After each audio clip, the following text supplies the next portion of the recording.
Terima kasih kerana memilih channel ini. Sebelum kita mulakan video ini, sila pertimbangkan untuk menekan butang like, share dan subscribe dan aktifkan butang lonceng anda agar anda sentiasa mendapat info-info percuma pada setiap hari dari channel kami. Dan tinggalkan komen anda kerana komen anda amatlah dihargai. Terima kasih. Mahkamah Persekutuan hari ini dimaklumkan bahawa Datuk Seri Najib Razak gagal menunjukkan usaha wajar bagi mendapatkan dokumen tambahan adendum ketika prosiding permohonan kebenaran semakan kehakiman di Mahkamah Tinggi. Peguam Negara Mohamad Dusuki Mokhtar dalam hujannya berkata, bekas Perdana Menteri itu mempunyai segala peluang untuk memperoleh dokumen berkenaan ketika permohonan semakan kehakiman difailkan namun gagal berbuat demikian. Tita adendum berkenaan dikatakan telah diperkenan oleh Yang di-Pertuan Agong ke-16 Al-Sultan Abdullah Riayatuddin Al-Mustafa Bilal Shah yang membolehkan bekas ahli parlimen pekan itu menjalani baki hukuman penjaranya di bawah tahanan rumah bersabit kesalahan penyelewengan dana SRC International Sdn Bhd berjumlah RM42 juta. Dia berkata anak responden iaitu Muhammad Nizar yang juga Esko Pahang boleh sahaja mendapatkan adendum itu dengan usaha wajar yang munasabah memandangkan dia sering menghadiri mesyuarat dan menghadap Sultan Pahang Al-Sultan Abdullah. Bagaimanapun dokumen itu hanya diperoleh selepas keputusan Mahkamah Tinggi diumumkan iaitu yang menolak kebenaran bagi memulakan semakan kehakiman oleh Najib katanya. Kegagalan mematuhi syarat ini menjadikan permohonan untuk mengemukakan bukti baharu tidak boleh diterima katanya pada prosiding rayuan Peguam Negara terhadap keputusan Mahkamah Rayuan yang membenarkan rayuan Najib untuk memulakan prosiding semakan kehakiman berhubung tita adendum di Mahkamah Tinggi dan mengemukakan bukti baru. Mohamad Dusuki turut berhujah bahawa keputusan minoriti Mahkamah Rayuan adalah tepat apabila mendapati tiada usaha wajar dilakukan oleh pihak responden. Malah, responden juga tidak cuba menghubungi pihak Istana Pahang untuk mengesahkan kesahihan adendum yang didakwa dilampirkan pada perintah utama bertarikh 29 Januari 2024. Walaupun berada di penjara Kajang, responden dibenarkan menggunakan kemudahan yang tersedia untuk berhubung dengan pihak berkuasa. Dia yang mendakwa kewujudan dokumen tersebut perlu membuktikannya katanya. Dia juga menyifatkan permohonan semakan kehakiman Najib hanya berasaskan kabar angin kerana bukti yang dikemukakan tidak mencapai tahap kebolehpercayaan minimum untuk diterima sebagai bukti baru.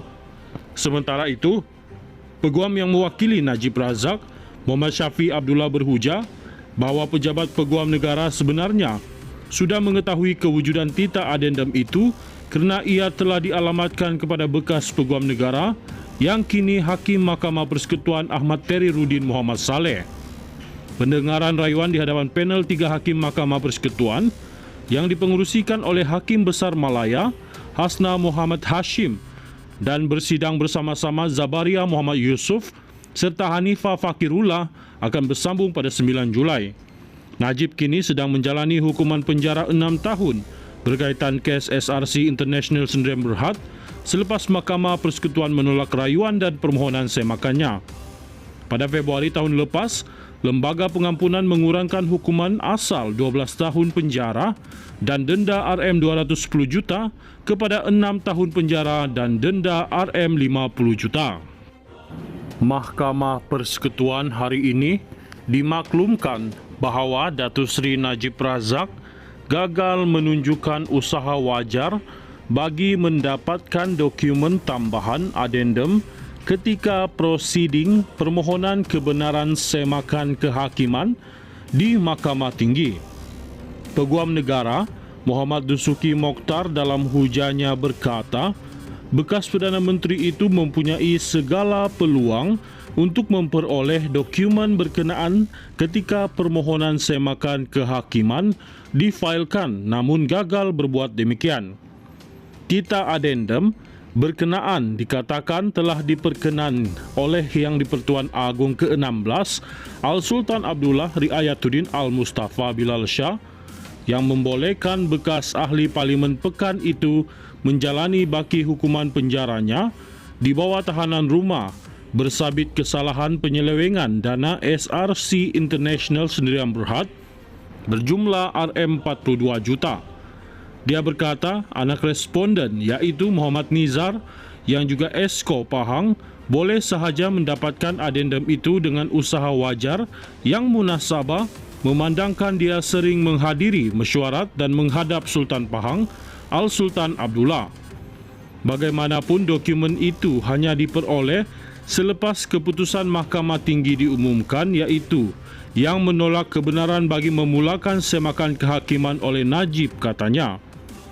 Kegagalan mematuhi syarat ini menjadikan permohonan untuk mengemukakan bukti baharu tidak boleh diterima katanya pada prosiding rayuan Peguam Negara terhadap keputusan Mahkamah Rayuan yang membenarkan rayuan Najib untuk memulakan prosiding semakan kehakiman berhubung tita adendum di Mahkamah Tinggi dan mengemukakan bukti baru.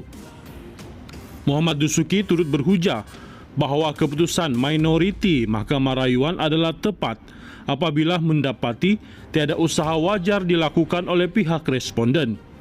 Malah, responden juga tidak cuba menghubungi pihak Istana Pahang untuk mengesahkan kesahihan adendum yang didakwa dilampirkan pada perintah utama bertarikh 29 Januari 2024. Walaupun berada di penjara Kajang, responden dibenarkan menggunakan kemudahan yang tersedia untuk berhubung dengan pihak berkuasa.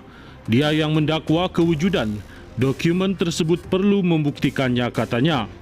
Dia juga menyifatkan permohonan semakan kehakiman Najib hanya berasaskan kabar angin kerana bukti yang dikemukakan tidak mencapai tahap kebolehpercayaan minimum untuk diterima sebagai bukti baru.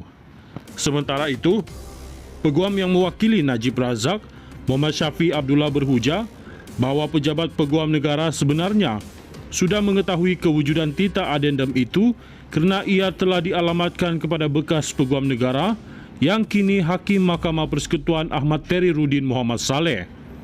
Pendengaran rayuan di hadapan panel 3 Hakim Mahkamah Persekutuan yang dipengerusikan oleh Hakim Besar Malaya, Hasna Muhammad Hashim dan bersidang bersama-sama Zabaria Muhammad Yusuf serta Hanifah Fakirullah akan bersambung pada 9 Julai. Najib kini sedang menjalani hukuman penjara 6 tahun berkaitan kes SRC International Sdn Bhd selepas Mahkamah Persekutuan menolak rayuan dan permohonan semakannya. Pada Februari tahun lepas, Lembaga Pengampunan mengurangkan hukuman asal 12 tahun penjara dan denda Rm210 juta kepada 6 tahun penjara dan denda Rm50 juta.